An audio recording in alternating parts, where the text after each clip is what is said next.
information as per usual, and we want to ensure that we get that information into everyone's hands. This show will also be remain on Von Radio's Facebook and YouTube channels, and will be shared to the Ministry of Education Nevis Facebook page, so that in case anyone misses it, that you can lock in later on. I am Zanella Claxton from the Department of Education, and this morning I want to start off by saying good morning to DeAndre, and happy weekend. And DeAndre, as we all know, is still remaining safe at home, and so we continue to, of course, greet him and think about him, and of course interact with him, although it is from a distance. So DeAndre, we hope that you're doing well today, that you're well rested, and we look forward to seeing you again sometime. We don't know when that will be, but interacting with you sometime, maybe perhaps sometime, hopefully sooner rather than later.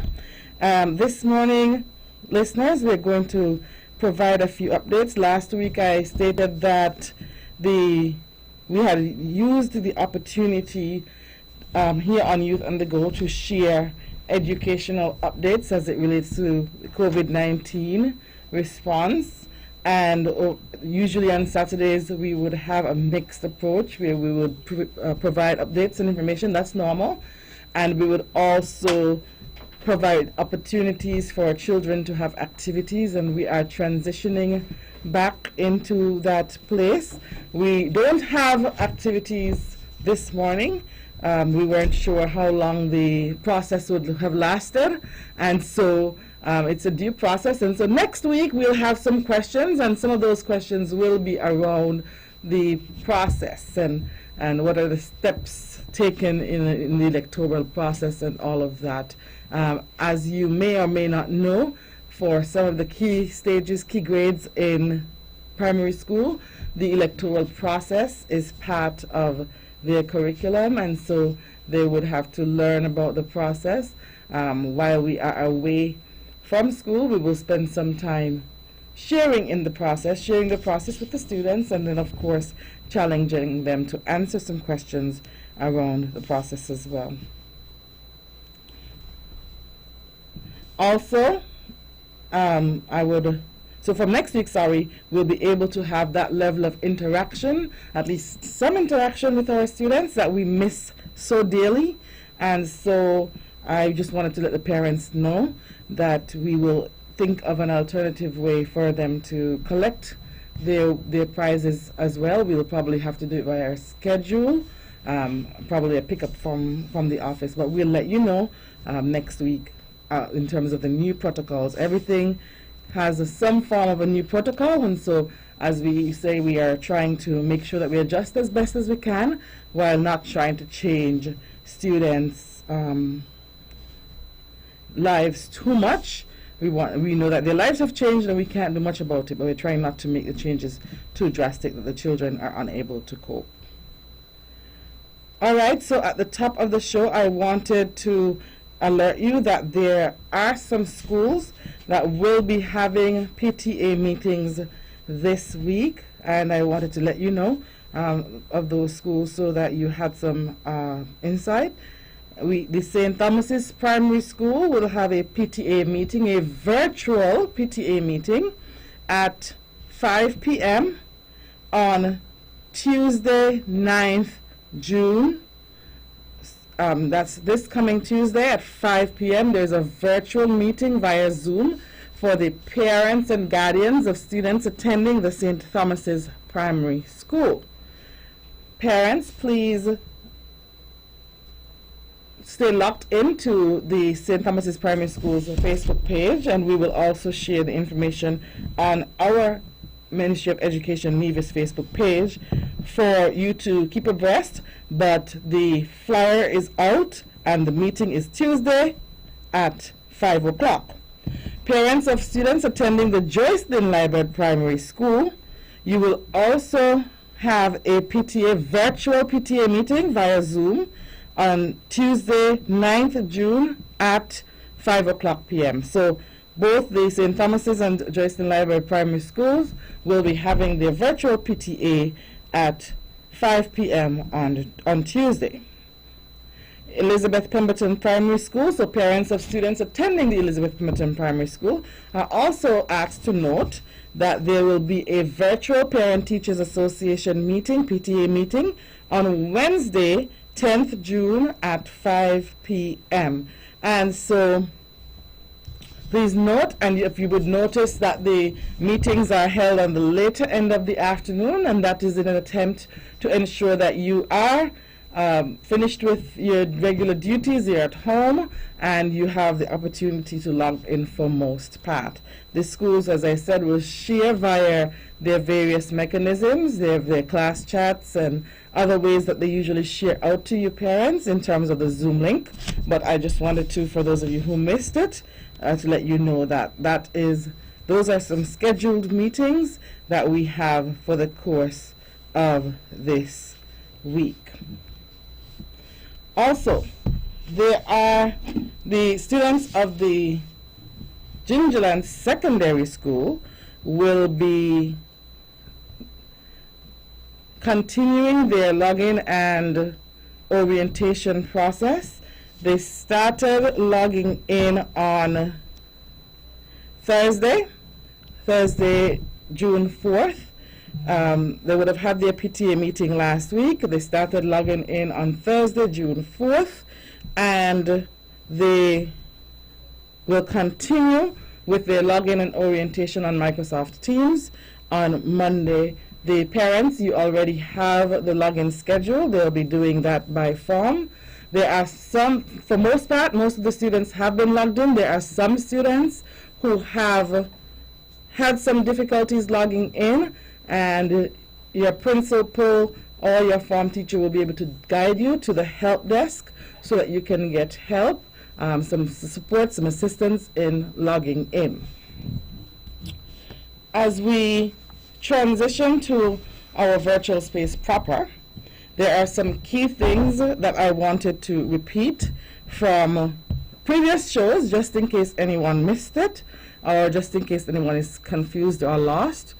Please note that in order for your child to be able to access the virtual space, you will need to ensure that you have access to the internet at home. For those individuals who do not have internet access at home and you did not indicate to your principal, you please do so as soon as possible so that we can get your children connected during the course of this week. They will not be able to have access without being connected. For those who submitted your names recently, we will ensure that we get that done as soon as possible so that they can have access as well. So parents, if you know that you don't have internet, please indicate, and you will be provided, internet will be installed if you do not have internet. Let me not make it there is a process, so you have to first let your principal know, and then from there you will be contacted by a representative of the Ministry of Education, and we'll be able to confirm and go through a series of questions to ensure that we are addressing your situation in the best possible way. And following that, we will then advise you as to the way forward. So that's part one of equity and access. And part two of equity and access, last week you would have heard both of these from Ms. Brown. Part two of equity and access is the device distribution process. Ms. Brown went through the protocols last week, but it starts the same way and it goes through pretty much the same process as those persons who do not have access to the internet. And so if you do not have any devices at your home where your student can access a device, please note that please call your principal, alert your school's principal, and the information will be shared to the relevant parties.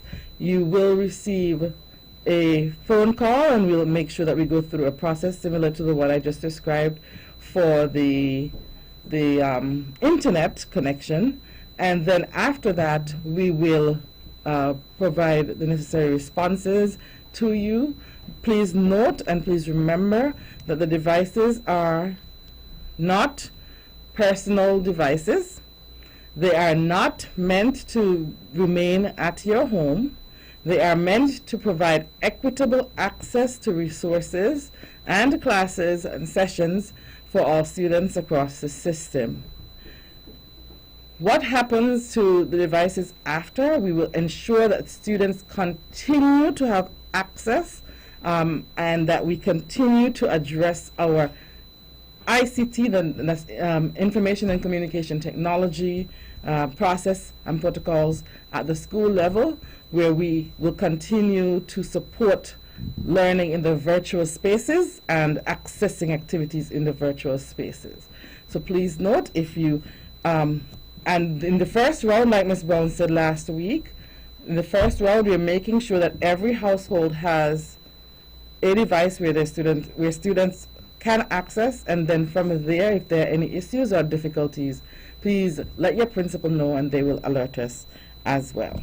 All right, that was a quick overview and reminder of some of the steps that you would need to take in order to be able to even access classes. We will continue the discussion in a few, but at this point we'll take a short break and we'll be right back.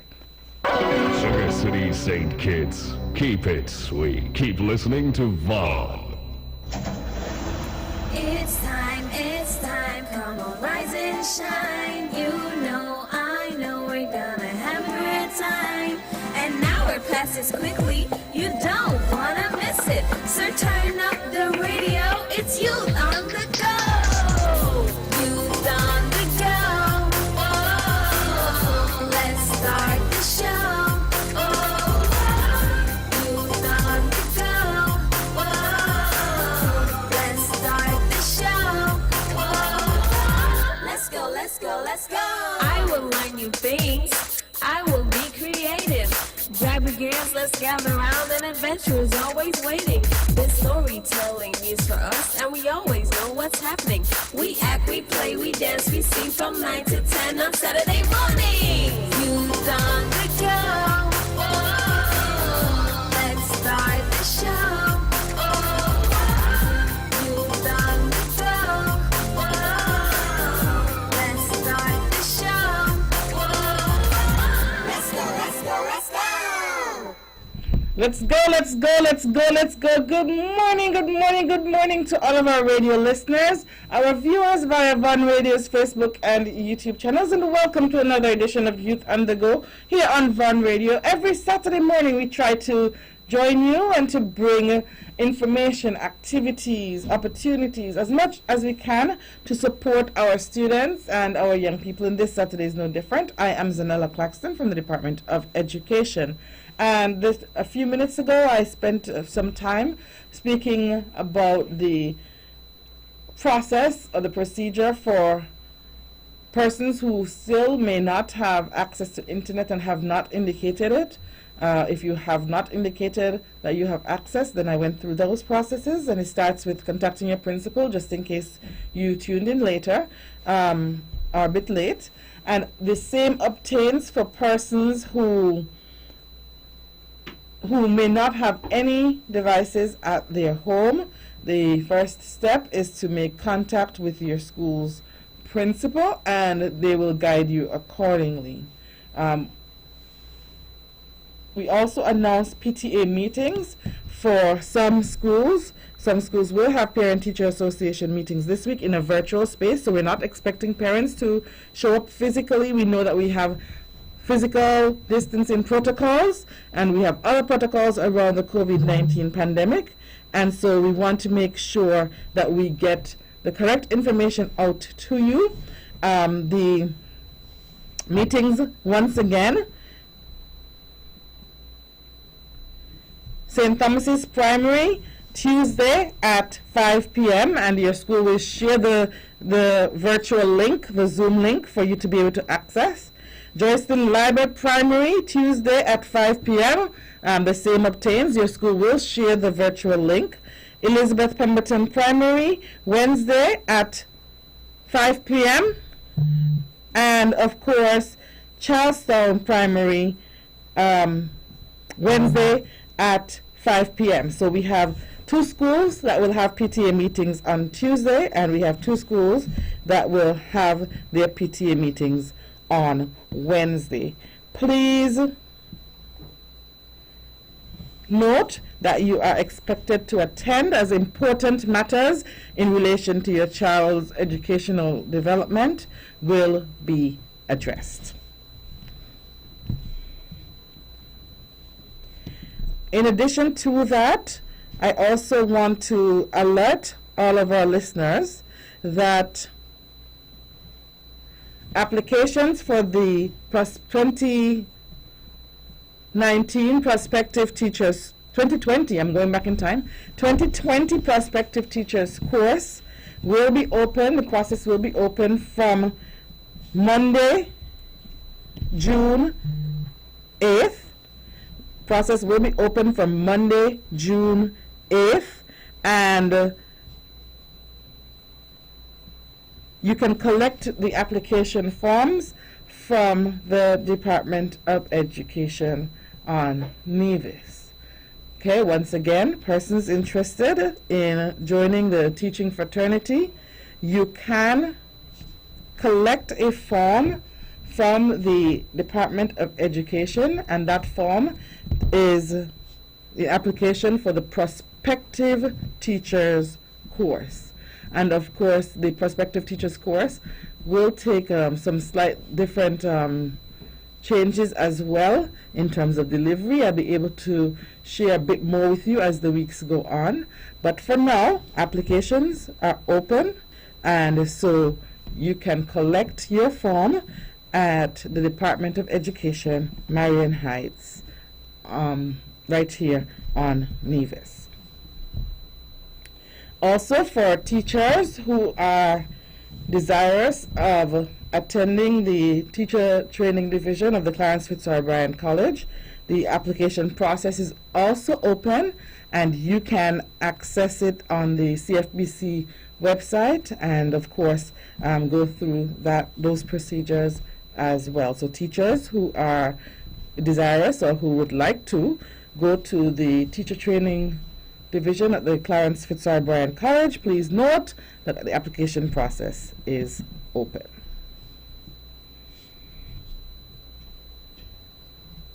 All right. In addition to the above given, the notices given previously, I would also like to add that I said earlier that the Gingerland Secondary School started the process on Thursday of the signing and orientation process, which continues on Monday.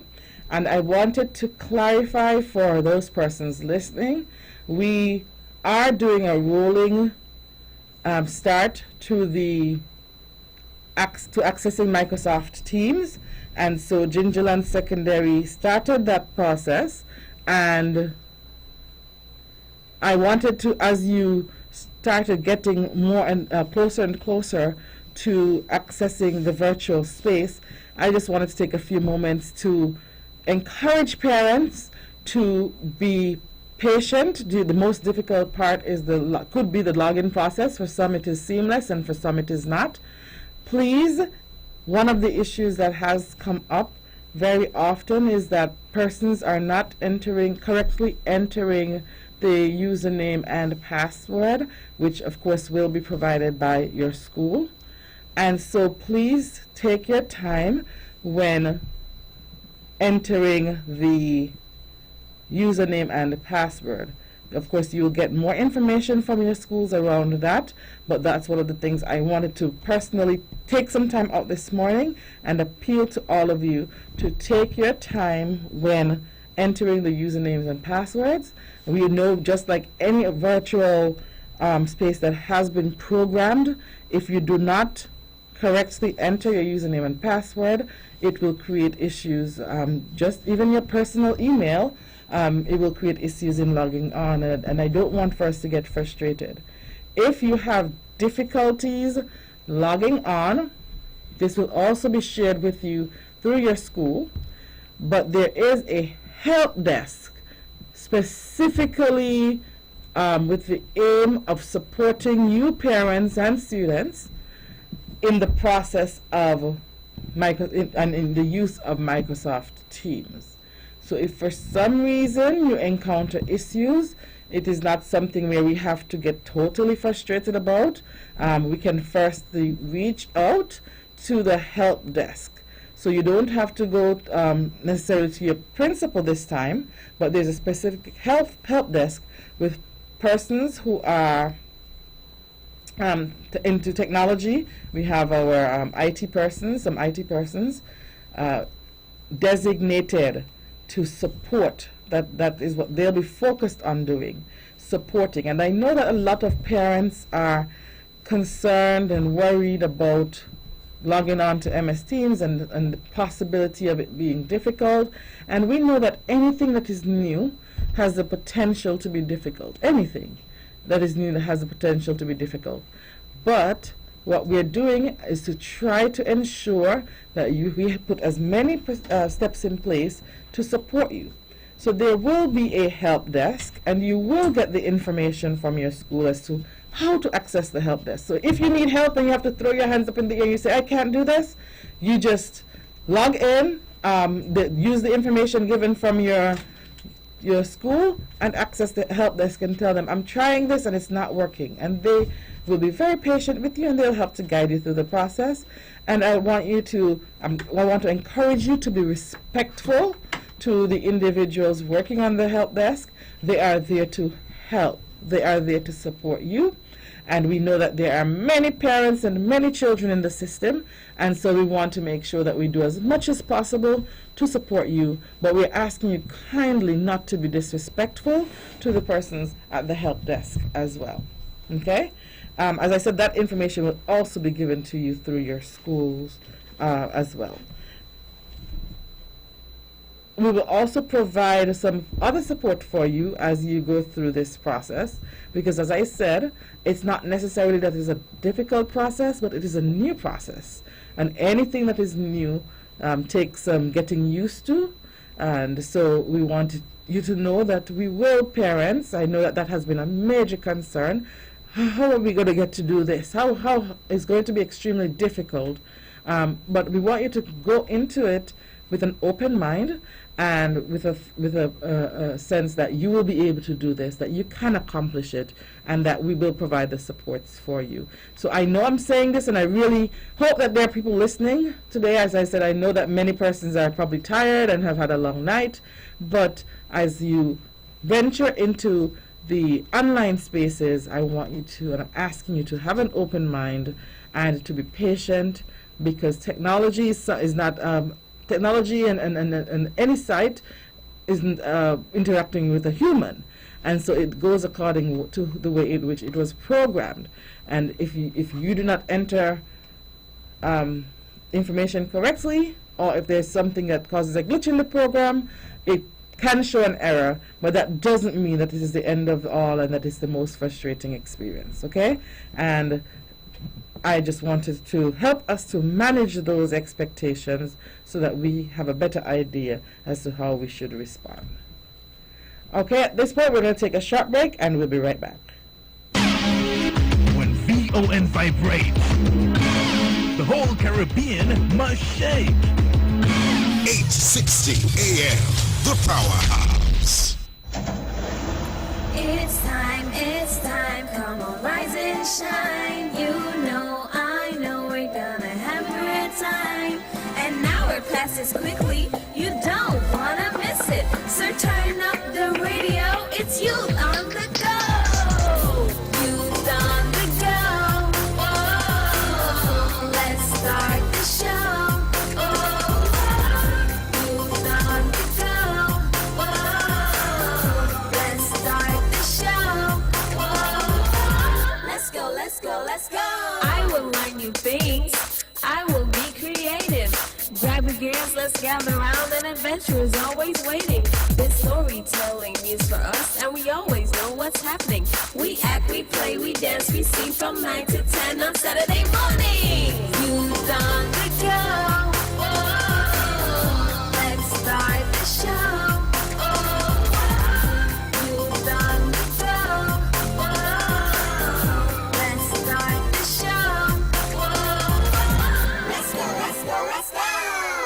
Let's go, let's go, let's go, let's go. Good morning, good morning, good morning to all of our radio listeners, our viewers via Von Radio's Facebook and YouTube channels, and welcome to another edition of Youth on the Go here on Von Radio. I am Zanella Claxton, and from the Department of Education. DeAndre is away, but we want to say good morning to him.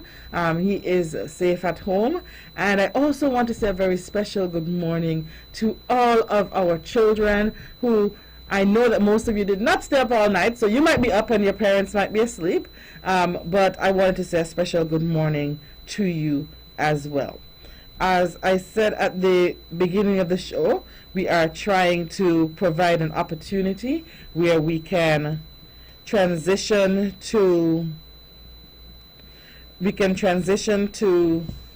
providing students with information and with activities, and of course going back to giving some of our giveaways as well. That's something that's really fun for our children, and we will continue to provide updates, but we want to ensure that we are also doing that to help and to support our children.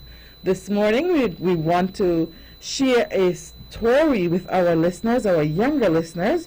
I know they haven't heard a story in a very, very, very long time, and so I wanted to share a story with you as well and talk a bit about some of the content of the story, and then parents, I'll get back to you to share in terms of the schedule for next week and any other information that we may have. And our story is entitled The Bad Seed. The Bad Seed. And it was written by Jory John.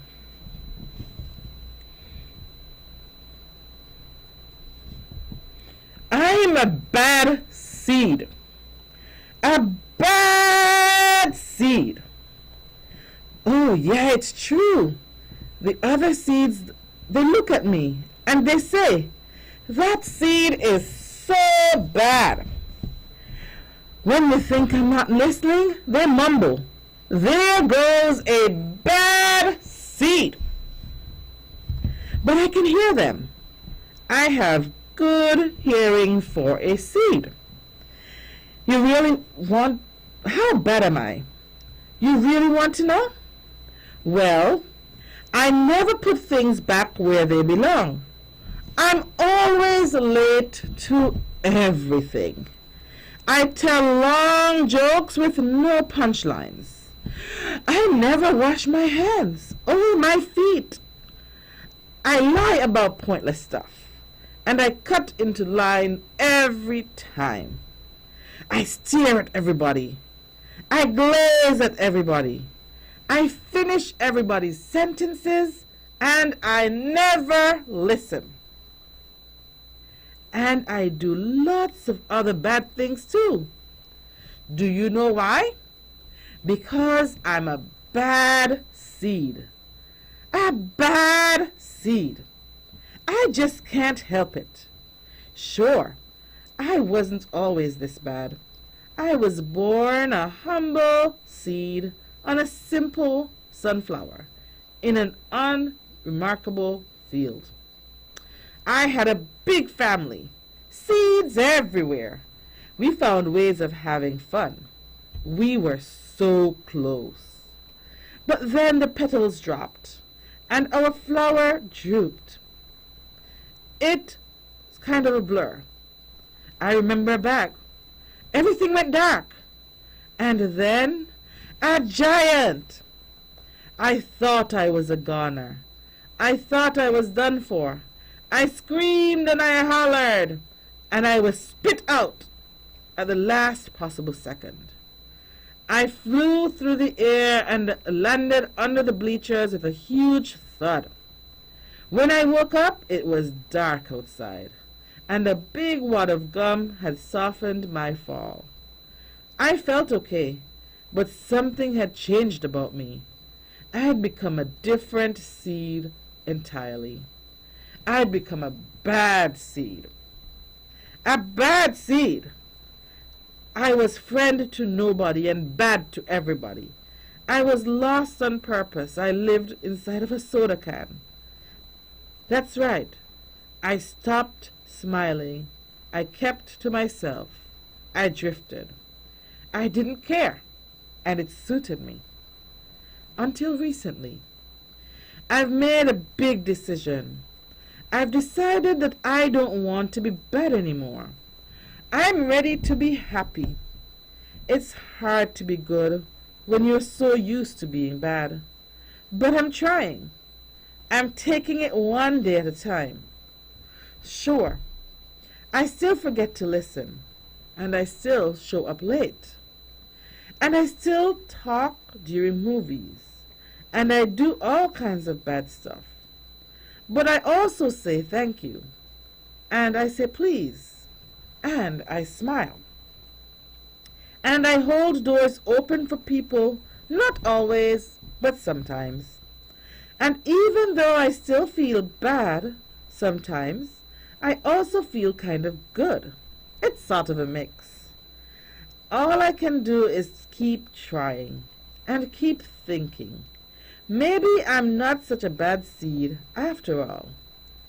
Hey, look, there goes the bad seed. Actually, he's not all that bad anymore. I heard that.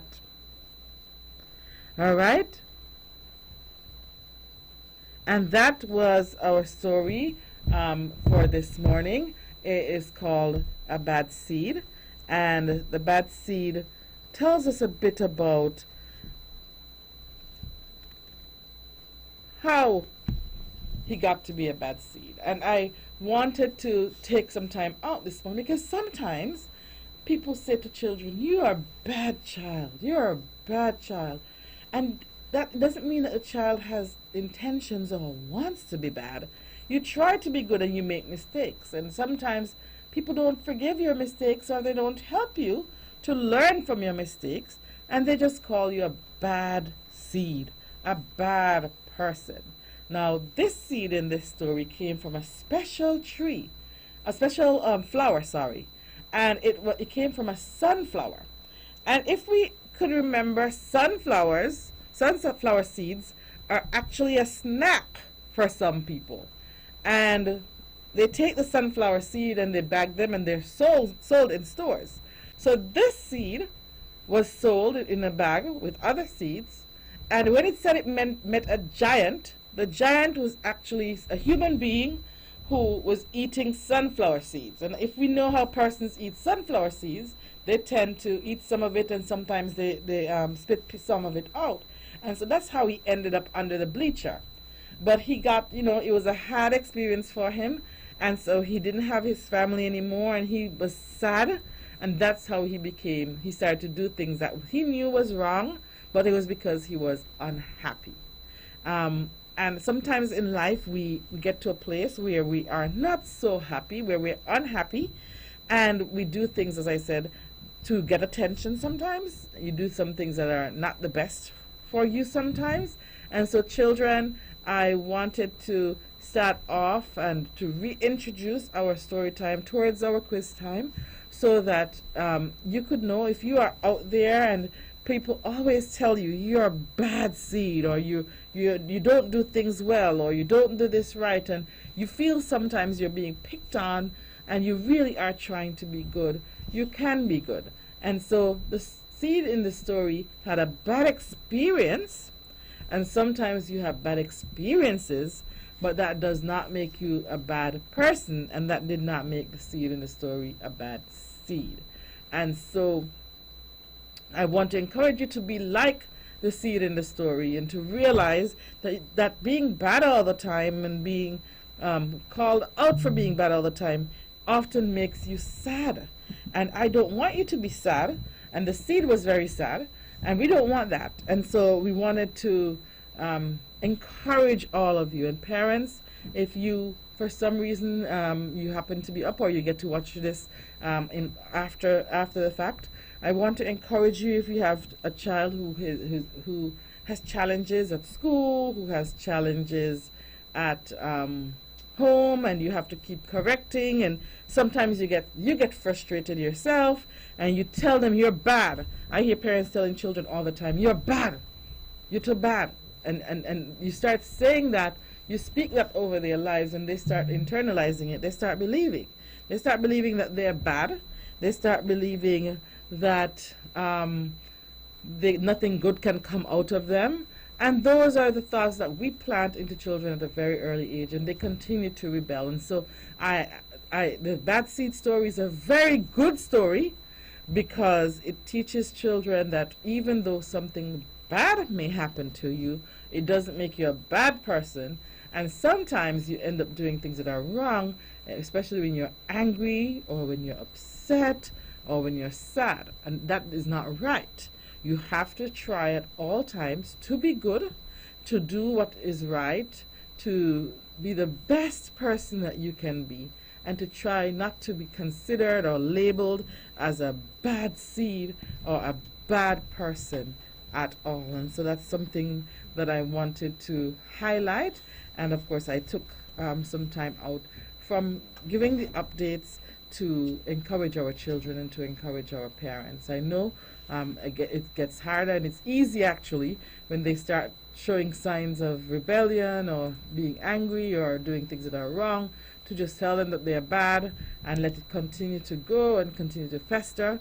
But I wanted to tell you, to encourage you to speak positively over their lives and to tell them, you are a good boy and I love you.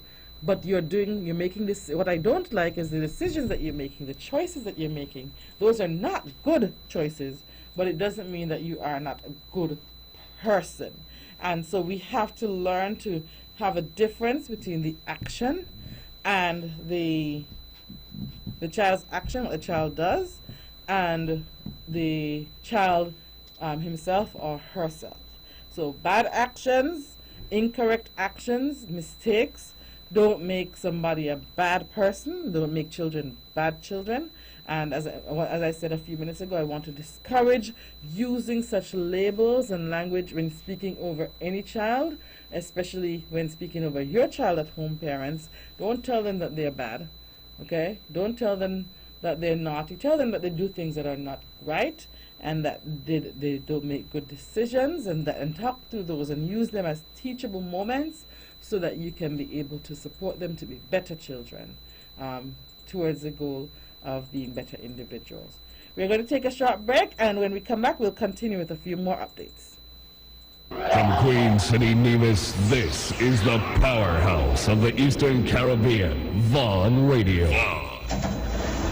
It's time, come on, rise and shine. You know, I know we're gonna have a great time. And now we're past this quickly, you don't wanna miss it. So turn up the radio, it's youth on the go. Youth on the go. Oh, let's start the show. Oh, youth on the go. Oh, let's start the show. Oh, let's go. I will learn new things. I will be creative. Grab your gears, let's gather around, and adventure is always waiting. This storytelling is for us, and we always know what's happening. We act, we play, we dance, we sing from 9 to 10 on Saturday morning. Youth on the go. Whoa, let's start the show. Oh, youth on the go. Whoa, let's start the show. Whoa, let's go. Let's go. Good morning to all of our radio listeners, our viewers via Vaughn Radio's Facebook and YouTube channels, and welcome to another edition of Youth on the Go here on Vaughn Radio. I am Zanella Claxton from the Department of Education. It's a beautiful day outside. It's nice and sunny.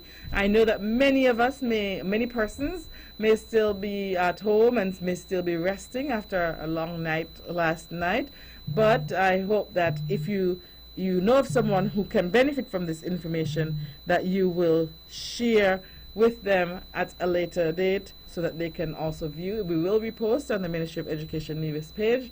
We will also, of course, it's also accessible on Vaughn Radio's Facebook page as well, so, and YouTube channel. So please access and be able to share.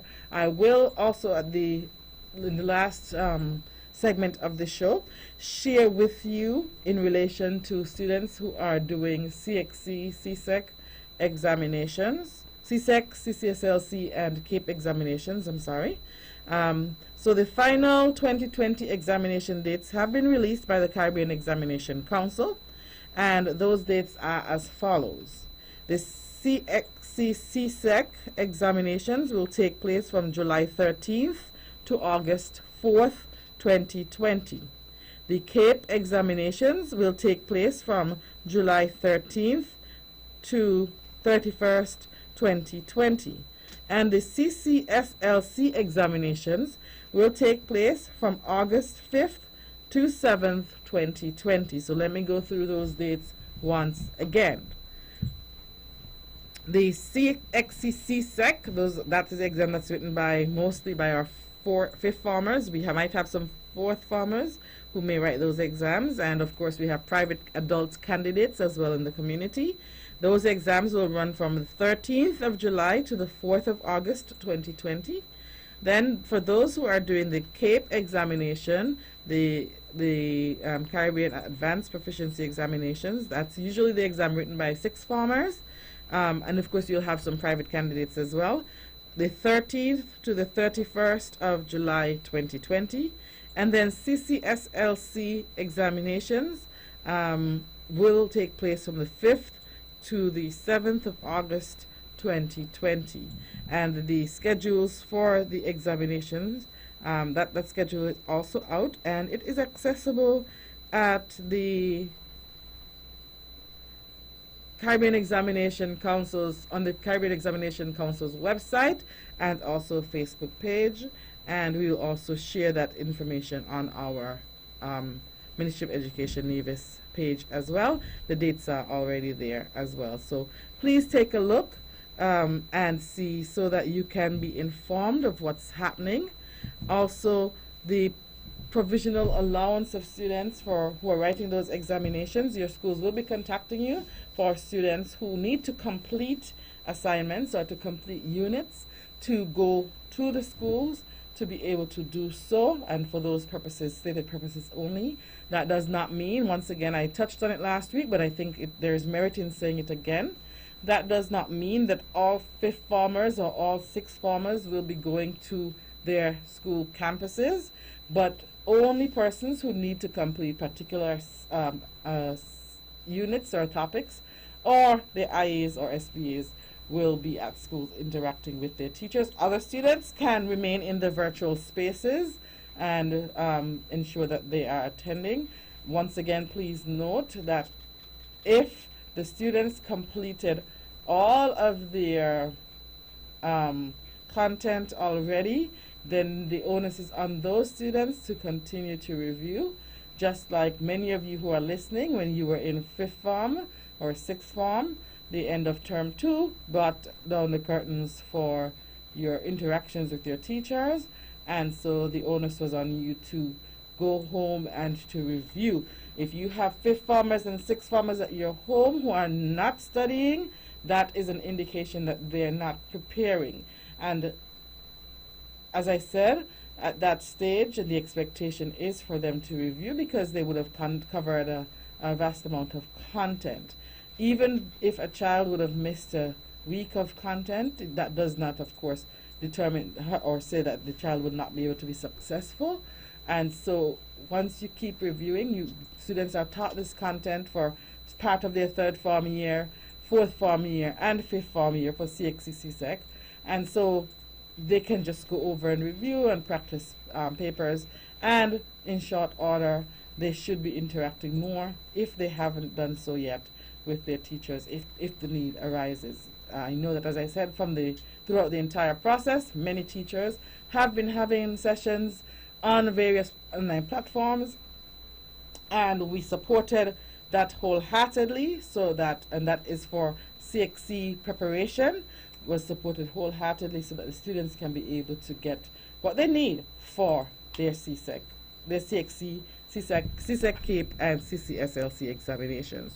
Also a reminder that the paper 2 for most of the subjects will not be administered, and that means that there will be a multiple choice section, and then the students' SBA will capture